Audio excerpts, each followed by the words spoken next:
Pangit! Kamusta? Wala lang. Happy Monthsary po. Kala mo nakalimutan ko na.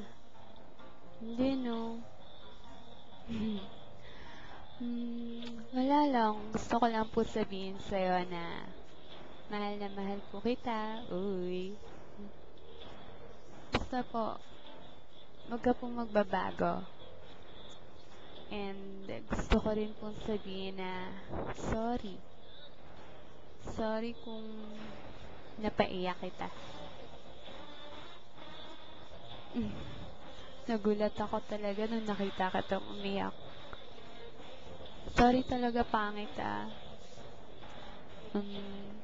Sorry din po kung nawawalan na ako ng time para sa'yo. Sorry po talaga sa lahat. Pero pangako ko po, lagi po ako nandito sa tabi mo. Kapag kailangan mo po ako, text mo lang ako. Wala ka naman yung laging kailangan kay. Basta lagi ka po mag-iingat. At saka lagi mo nga alagaan sarili mo. Tsaka mag-aral ka mabuti para wala kang bagsak. Kapag may mga assignments ka po or projects, tutulungan pa rin kita. Huwag kang mag-alala. Basta, ingat ka lang palagi. Tsaka, always pray.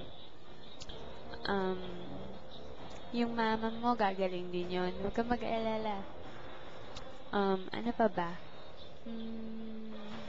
Wala akong maisip. Wee! Wala. Basta,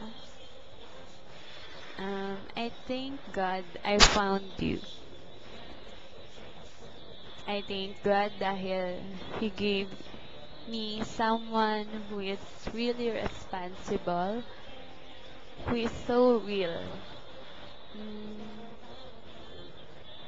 Pangit nga lang. Pangit ka nga ba, mine? Diba pangit ka? Pangit tayong dalawa, kaya bagay tayo.